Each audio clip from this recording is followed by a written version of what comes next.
In the 37 counts, what to you is the most egregious? Well, the most? Can I get the 33 most? I mean, because there's so much. I mean, first, it's the nature of the documents that he kept. I mean, battle plans against Iran, nuclear secrets, the presidential daily brief, which has the most important intelligence information that anyone in the country can get. These are not his personal documents. This isn't like his doodle notes on his pad or like a nice, newspaper article about himself.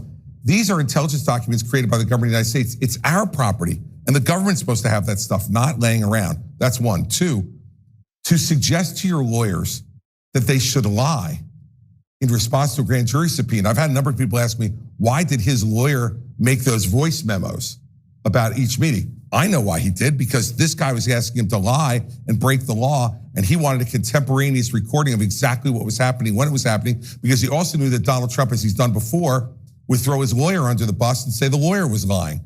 The third thing is he is voluntarily putting our country through this. If at any point before the search in August of 22, he had just done what anyone I suspect in this audience would have done, which is say, all right, you're serious? You're serving a grand jury subpoena? Let me just give the documents back. He wouldn't have been charged. Wouldn't have been charged with anything, even though he had kept them for almost a year and a half. None of this had to happen. None of this would happen. This is all him saying, again, it's what I was saying at the top. He's saying, I'm more important than the country. Overall, I think that was a pretty good response by Chris Christie, certainly in the context of how other Republican contenders for the presidency have responded to it, and also a good summation of many of the problems with it. And at the same time, Chris Christie was able to weave in a little bit of mockery of Donald Trump, that it's this weird little Gollum-y possession thing that he wants is precious and he has to have it. He pitched it as being connected to Donald Trump's massive wounded ego and how embarrassed and still broken he is from having lost the 2020 election. I thought all of that was very effective. One of the things that I think is a benefit to Chris Christie when discussing the docs thing is that obviously he has experience in this sort of thing, that he had been a prosecutor and all that. I don't think it's nearly as big of an advantage as it should be, because I think that the Republican base has been so effectively propagandized to over the past few decades against respect or even acceptance of any form of experience or expertise. They've been taught to not accept journalists or academics or scientists or literally anything. I don't think that they have much trust for the prosecutors either, particularly if it's about Donald Trump. And we also need to bear in mind that this is difficult territory for Chris Christie to begin with. Chris Christie is doing, at the very least, the bare minimum in that when Donald Trump has a massive scandal, as he does with these indictments, particularly on the eve of the arraignment, you cannot let that pass and consider yourself a serious candidate. And that effectively is what all of the other candidates trying to oppose Donald Trump has. Hutchinson has attacked him, and other than that, nothing.